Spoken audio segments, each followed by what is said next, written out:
habeen wanaagsan saaxiibada ku xiran barta YouTube ee galka media iyo sidoo kale barteena Facebook ee galka media waxaan warbixinteena caawa ee galka media diiradda ku saari doonaa maxaad kala socotaa iscasilaada wasiirka amniga ee Galmudug Axmed Macalin Fiqi waa sidee xaaladda siyaasadda ee Galmudug kulamada caawa ka soconaya dhuusamareeb qoorqoor qorshihiisa xilligan caasimadda uu doonayo in loo wareejiyo maxaad ka ogtahay cadaadiskan iyo waliba dawladaha shisheeye ee xilligan lacagta u ka qaatay Axmed Macalin Fiqi xogihii ugu dambeeyay ee ku saabsan xaaladda siyaasadda ee Galmudug oo waji kala yeelatay ayaynu warbixinteena caawa ee galka media diiradda ku saari doonaa balse marka hore rukumo barteena YouTube ee galka media sidoo kale like saar muuqaalka siina share garee waa tahay haddii aan ku hormaro saaxiibada ku xiran barta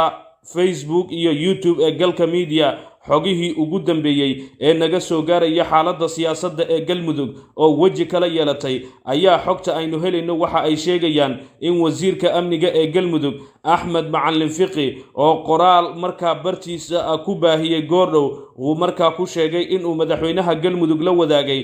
iscasilaadiisa ku aadan xilka wasiirka amniga ee Galmudug kadib markii madaxweynaha Galmudug uu ku eedeeyay nin markaa doonaya in xaaladda ahlu sunna wal jamaa loo wajaho qaab dagaal sidoo kale kana soo horjeestay ciidamada dawladda Soomaaliya ee laga soo daadgurayay magaalada Muqdisho hase yeeshee marka aynu fiirino xaaladan uu markaa isku casilay wasiirkii amniga ee Galmudug Axmed Macalin Fiqi dad badan oo ila xog ogaal ah oo ay galka media xiriiro kala duwan la sameysay waxa ay noo xaqiijiyeen in arrintan ay ku lug leedahay dawladda Imaaraadka Carabta oo iyadu markaasi doonaysa inay saameyn togan iyo tobanba ku yeelato siyaasadda Galmudug kadib markii ay ku fashilantay siyaasadda gudaha ee Soomaaliya 4 sano aynu ka soo gudubnay ee uu xukunku joogay madaxweyne Maxamed Cabdullaahi Farmaajo iyadoo guud ahaanba fashilkeeda ku sababaysay Imaaraadka Carabta in uu ka hortaagnaa 4 sano madaxweynaha Galmudug Axmed Cabdi Kaariye Qoorqoor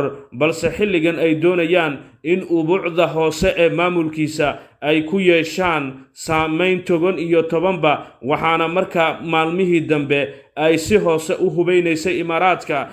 ciidamada wadaadada la magac baxay ahlu sunna wal jamaa Fiqi ayaa markaa inta badan ka biyadiiday kulamo uga yimid odayaasha dhaqan ee beesha uu ka soo jeedo waxaana uu sheegay in arrintan go'aankeeda uu qaatay lama oga xaaladda siyaasadda ee Galmudug halka ay ku dambeyn doonto ahlu sunna ayaa caawa dhoosha dambe ku qoslaya iscasilaada Fiqina soo dhaweeyay Sheekh Shaakir ayaa la sheegay inuu xiriir kala duwan la sameeyay Axmed Macalin Fiqi sidoo kale Fiqi waxa markaasi la doonayaa in uu markaasi wato howlihiisa ku aadan sidii uu taageeri lahaa wadaadada ahlu sunna wal jamaa lama oga xaalkan sida uu ku dambeyn doono maadaama madaxweynaha Galmudug uu ku adkaystay in dagaal lagu wajaho xaaladda marka ahlu sunna wal jamaa haddaba daawade maxay kula tahay xilligan iscasilaada wasiirka amniga ee Galmudug waxa ka dambeeya fikirkaaga waa inoo muhiim qaybta hoose ee commentiga nagula wadaag warbixintana u sii share garay saaxiibadaada kale mahadsanidin